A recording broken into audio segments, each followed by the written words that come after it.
Why are we concerned about the future? Yes, well, at first... Only the whole future is now. Yes, in some sense, the whole future is now, but we have to make that clear. So it goes very much against the whole way of thinking of the tradition of mankind that all of us have been exposed to. Mankind thinks in terms of evolution, continuance, and maybe we could approach it another way. That is, evolution seems in the present era to be the most natural way to think. And so I would like to ask you, what objections do you have to thinking in terms of evolution? Could I explain a point that has many meanings, this word evolution? Of course. So we are talking psychologically. Yes. Now the first point is let's dispose of physical evolution. Acorn will grow into an oak. Well, also the species have evolved, for example, from the plants to the animals and to the man. That would have taken a million years to be what we are. Now, you have no question that has happened, right? No, that has happened. And it may continue to happen. Yes, that's evolution. Yes, now that is a valid process. Of course, that's a valid, natural process. Yes, it takes place in time. Yes. And therefore, in that region, past, present, and future are important, right? Yes, obviously. I don't know certain language. I need time to learn it. Well, also, it takes time to improve the brain. See, if the brain started out small with a certain, and then it got bigger and bigger, that took a million years. And become much more complex. Yes. And so on. So all that needs time. Yes. All that is movement in space and time. Yes, so you will admit physical time and neurophysiological time. Neurophysiological, absolutely, of course. Any sane man would. Yes, but now most people also admit psychological time, or what I call mental time. Right? Yes, that's what we're talking about. Yeah. But there is such thing as psychological tomorrow, psychological or yesterday. evolution. Yes, now, at first sight, I'm afraid that this will sound strange. You see, that it seems I can remember yesterday, and there's tomorrow I can anticipate, and it has happened many times from days have succeeded each other. So I do have the experience of time, you see, from yesterday to today to tomorrow, right? Of course, of course. Now that's simple enough. That's simple enough. Now, what is it you're denying, you see? I deny that I will be something, become better. That I can change and be. But now there are two ways of looking at that. See, one way is, will I intentionally become better because I'm trying? Or secondly, some people feel that evolution is a kind of a natural, inevitable process in which we are being swept along like in a current, and we are perhaps becoming better or worse, or something is happening to us. Psychologically. Yeah, but psychologically, which takes time, which may not be the result of my trying to become better. Or it may or may not be. Some people may think one way, some another. But are you denying also that there's a sort of a natural psychological evolution as there was a natural biological evolution? I'm denying that, yes. Yes.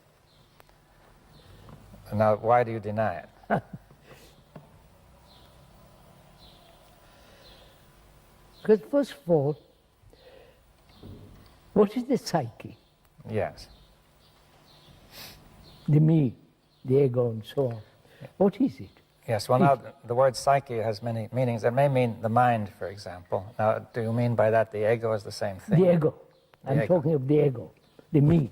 Yes, now, some people who are thinking of evolution are thinking there will be an evolution in which the me is transcended. That is, that it will rise to a higher level. Yes, will the transition does transition need time? A transcendence, a transition. Yeah. That's my whole question. Yes. So there are two questions. One is, will the me ever improve? Now, that's one argument. And another argument is, even if we suppose we want to get beyond the me, can that be done in time? Is that it? That cannot be done in time. That's yes. Now, I have to make it clear why not. Yes, I will. We'll go into it. Mm-hmm. What is the me? If the psyche has such a different meanings, the me is the whole movement which thought has brought about. Well, Why do you say that? The me is the consciousness, my consciousness. The me is my name, form, and all the various experiences that I've had, remembrances, and so on. The whole structure of the me is put together by thought. Yes, well, that again will be something which some people might find it hard to accept. Yeah, of course, we're discussing. Yeah, but I mean also to try to bring it out. Now, yes. The first experience, the first feeling I have about the me is that the me is there independently and that the me is thinking. Is the me independent of my thinking? Well, my own first feeling is the me is there independent of my thinking, and it is the me that is thinking. You see, like yes. I am here and I could move my arm, or I could think, or I could move my head, you know. Yes. Now, is that an illusion?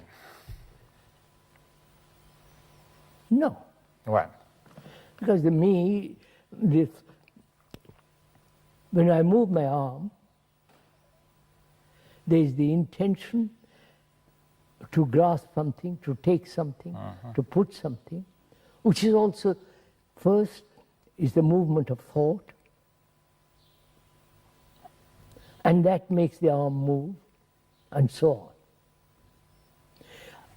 on. My contention is, and I'm ready to accept it's false or true, that thought is the basis of all this. Yes, your contention is that the whole thought. Now, what you mean by thought, though, is not merely intellectual thought. No, of course not. But what more? Let me see. Thought is a movement of experience, knowledge, memory, and thought. It's this whole movement. It sounds to me as if you mean the movement of consciousness as a whole. As a whole, that's right. And you say, and that now and you're saying that that movement is the me, right? That whole, the whole content of that consciousness is the me. Yes. Well, there's quite a few. That me is not different from my consciousness. Yes. Well, someone might feel, yes. But I think one could say that I am my consciousness, because if I'm not conscious, I'm not here. Right? Of course.